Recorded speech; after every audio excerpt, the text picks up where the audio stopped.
Fire and blood isn't just a Game of Thrones history lesson, it's the brick and mortar that makes up the realm of Khorne, and the binding agents for the Starken dais sitting high above the world. Deep within the Immaterium, he waits upon a throne of skulls, but perhaps his domain isn't as unassailable as it may have seemed in the past, because there's a new sheriff in town, and they just might be the hard counter to Khorne. Drazhoath the Ashen and the Legion of Azgorh are an elite armored fighting force, born and bred to make war here, so the Blood God will send his best, his chosen waifu, to take your laifu. Valkia the Bloody, Valkyrie of the Schwarzhof, has gathered a marauding band of her patron's greatest warriors, and they will test their mettle and martial skill against a legion forged in ash and cinder. It's a really interesting test for both factions, not only in terms of their ability to trade blow for blow or outmaneuver one another, but also as a trial to determine just how far flame resistance can take you. Is it the defining trait of this matchup that drowns out everything else, or can it be mitigated or outright ignored with the right build and strategy? Guess we'll find out. And I do want to say, even though I don't want to hype it up too much, in this case I think it deserves it. This is one of the most cinematic replays I've ever covered on the channel. This is what Warhammer is all about, so grab some popcorn, sit back, and enjoy the show.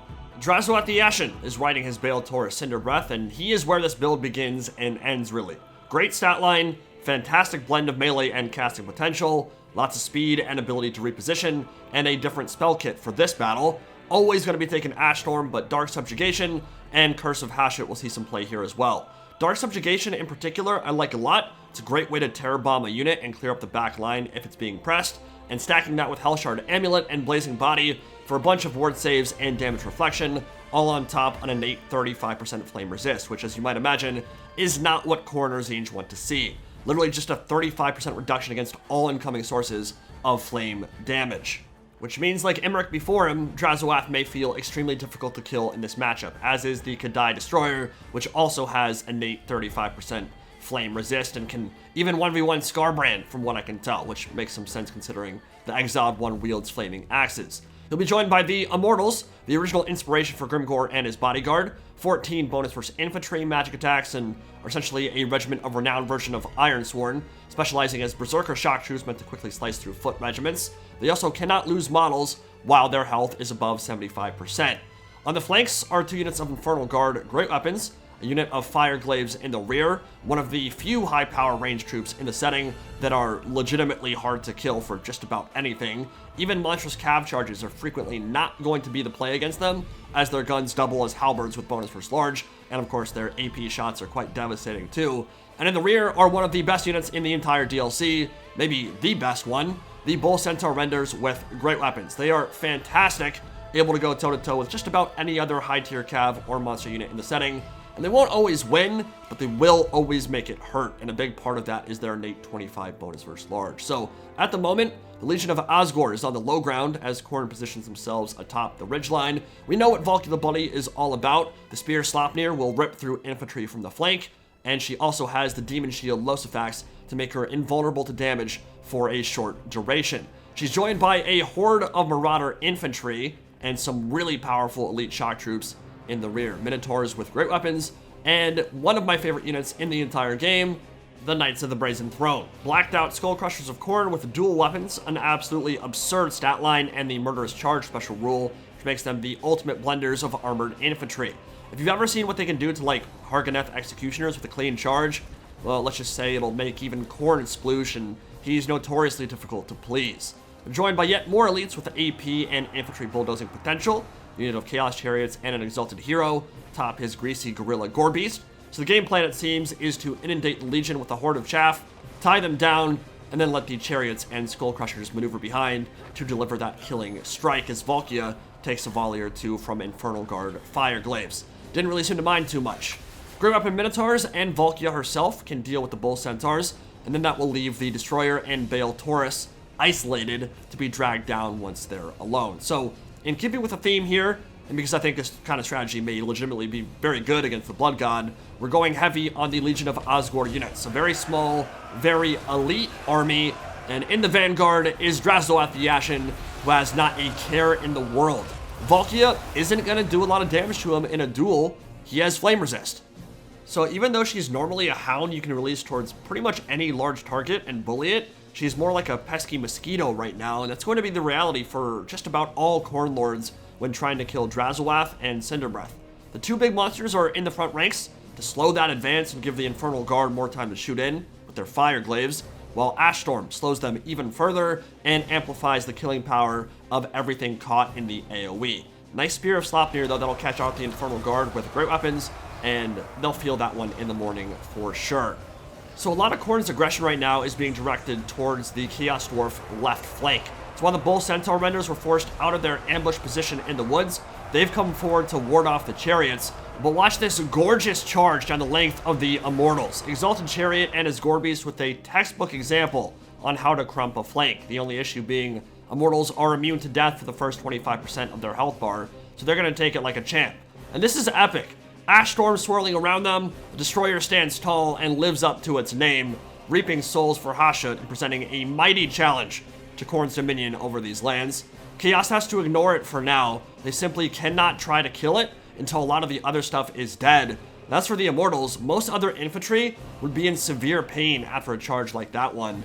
The Elite Ironsworn shrug it off, and they're back on their feet already and still at full strength, while that Kadai Destroyer provides them with a bit more cushion for the pushin'. Infernal Guard with great weapons are holding down an entire flank by theirself. Bull Centaur Renders retreating. They realize that they don't want to overcommit here because they know the Chariots and the Skull Crushers are going to be looking to dive into the rear to shut down those fire glaives. So dealing with the Chariots is definitely the right play, being used in that reserve backline sweeper type of role, something they excel at. And already that first unit of Chaos Chariots has been dealt with, while the Exalted Hero is in severe danger from those great weapon Bull Centaurs. Skull Crushers are charging deep into the center, going after the Kadai Destroyer, but they're quickly going to realize that's not worth their time. They just need to avoid the Bull Centaur Renders because they cannot defeat them in a 1v1 scenario. One is an anti-infantry specialist, one is an anti-large monster killer.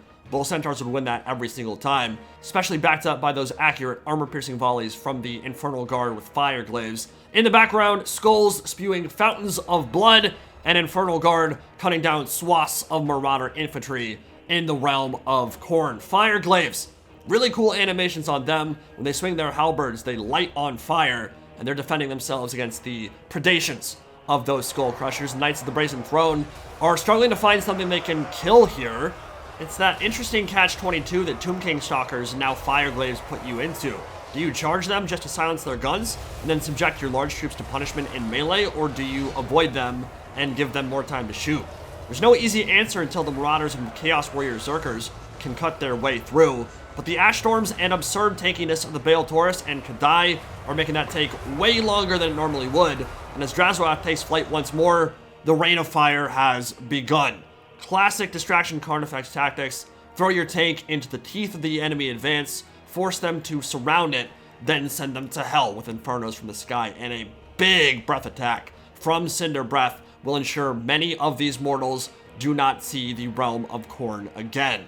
If the synergies on the Chaos Dwarf roster aren't apparent after seeing that kind of combo, maybe y'all need to watch some more replays, because that's just an insane way to shut down an advance. Ash Storm, incredible spell, and basically just alley-oops it up for all their other flaming sources of damage, and big-time breath attacks from the Bale Taurus.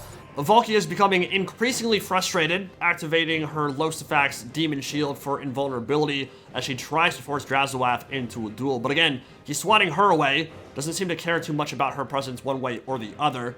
Infernal Ironsworn, the ROR version, the Immortals, fighting in the center against Minotaurs as Valkia starts styling. And she's always been great at this. Whether it's infantry, cav, monsters, she can kill just about anything unless it has absurd amounts of flame resistance, and that has been the big problem for her thus far. Fire Glaives continuing their deluge into the center, clearing out a bunch of those Minotaurs, and Drazhoath is chatting it up. Disregarding females, acquiring currency, Valkia is screaming for his attention, and he pulls out the Dawn Draper. I don't think about you at all. The Spear Sleipnir still has something to say about that, though. Good damage on the Fire Glaives, who are tied up in melee by Marauders, but this is where that spell combo comes into play. Dark Subjugation lowers their leadership and defense, then the Bale Taurus descends and starts smashing. Instant rout for most low-tier fodder, and probably a healthy portion of mid-tier infantry as well. And this is just a disaster for Khorne. on their home turf. They are just getting absolutely bullied right now. Drazhoath the Ashen has been the core component of that. Kadai Fireborn, or rather the Kadai Destroyer as well. But in the center, the Immortals are styling on the Khorne Berserkers. Fireglaves and Bull Centaurs shut down the Chariot and Skullcrusher play. No more of those. And the Chosen of the Blood God simply did not have the tools to deal with this kind of Legion of Azgorh army. It worked about as perfectly as a build could possibly work. There was no engagement anywhere on the field where Khorne really had a good shot to win, which was of course in part due to good picks and decent play on the Chaos Dwarf side, don't get me wrong, but that innate flame resist is so impactful because it's effectively just a flat ward save against Khorne's heaviest hitters. And when lions are scratching and biting like kittens, when tigers become paper tigers, it becomes really difficult to win. Now, we have limited experience with these matchups, okay, and this is but one Chaos Dwarf build and one Blood God build. There are certainly going to be more effective selections for both sides as the meta develops, and there's nothing really inherently wrong with one faction inherently countering another. It happens all the time. But on paper, this was basically how I expected it to go, and to see the Legion stand up so strongly in this situation, it affirmed those expectations. The threat of an Ash Storm, Fireglaive, and Bull Centaur combo in the rear means Skullcrushers and Hyper Elite monsters are probably not going to be the play here. Even the bonus versus large variant, they're just too expensive, and I think you want to build wide against Chaos Dwarfs in this particular matchup anyway, and that's doubly true because Scarbrand and Bloodthirsters aren't going to perform very well against the Destroyer and its high flame resist. Throwing axes also need to be tested.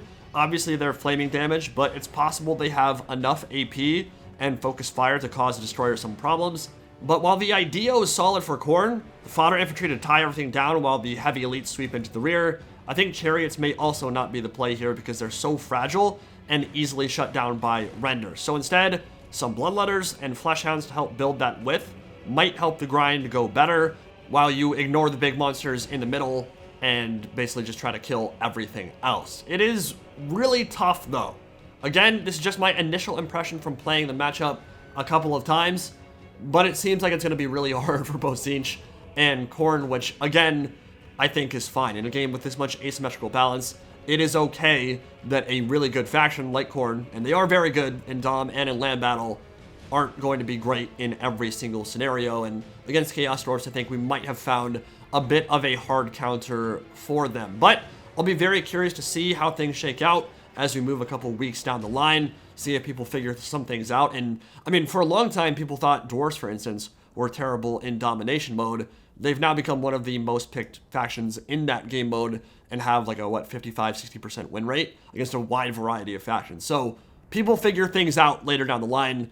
Builds and strategies are developed, and that's one of the things that makes a game like this so interesting and so diverse. Hope you guys enjoyed.